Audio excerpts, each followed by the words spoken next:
Python में सिर्फ concept समझना काफ़ी नहीं होता।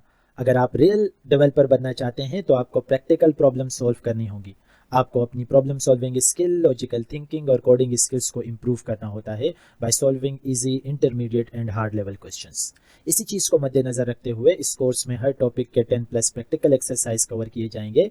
हर टॉपिक में 3 इजी क्वेश्चन, 3 इंटरमीडिएट क्वेश्चन और 3 हार्ड क्वेश्चंस और 3 इंटरव्यू बेस्ड क्वेश्चन सॉल्व करेंगे।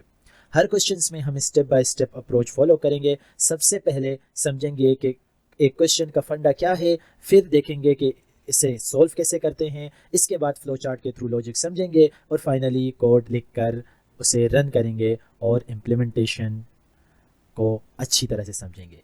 ये सीरीज़ उन स्टूडेंट्स के लिए है जो सिर्फ थ्योरी पर डिपेंड नहीं रहना चाहते बल्कि अपनी प्रैक्टिकल कोडिंग स्किल्स को स्ट्रॉन्ग बनाना चाहते हैं। तो चलिए बिना टाइम वेस्ट करे स्टार्ट करते हैं आज का क्वेश्चन। अगर आप टेबल्स को प्रोग्रामिंग के थ्रू प्रिंट करना सीखना चाहते हैं तो ये वीडियो आपके लिए परफेक्ट है। अब हम पाइथन का एक इम्पोर्टेंट एग्जाम्पल सॉल्व करेंगे, प्रिंट टेबल ऑफ 5। ठीक है, इस एग्जाम्पल में हम लूप के थ्रू इस प्रॉब्लम को सॉल्व करेंगे और फ्लो चार्ट के थ्रू लॉजिक समझेंगे। हमें 5 का टेबल प्रिंट करना है तो हमारा आउटपुट कुछ इस तरह से आएगा। ठीक है, तो चलिए फ्लो चार्ट को समझते हैं। सबसे पहले हमने इनिशियलाइज किया एक वेरिएबल i और i की वैल्यू 1 रख दी। फिर हम कंडीशन चेक करते हैं कि क्या i is less than equal to 10 है, क्योंकि i हमें 10 तक प्रिंट करवाना है। 10 तक के टेबल चाहिए, मतलब 5 1 5, 5 2 10। अगर यस है तो हम 5 मल्टीप्लाई बाय i प्रिंट करते हैं, फिर i को अपडेट करते हैं i प्लस 1। ठीक है, मतलब 5 multiply by 1 is equal to 5, then i increment होगा, 2 हो जाएगा, 5 multiply by 2 is equal to 10। ये प्रोसेस रिपीट होता रहता है जब तक i 10 ना हो जाए। ठीक है, 10 से ज्यादा ना हो जाए। जब i ग्रेटर देन 10 हो जाता है प्रोग्राम स्टॉप हो जाता है। चलिए अब इसको प्रैक्टिकली इंप्लीमेंट कर लेते हैं। यहां हम i को 1 से स्टार्ट कर रहे हैं। ठीक है, और क्योंकि हमें टेबल प्रिंट करना है तो फॉर लूप का यूज करेंगे। i in range, starting point हमारा 1 है।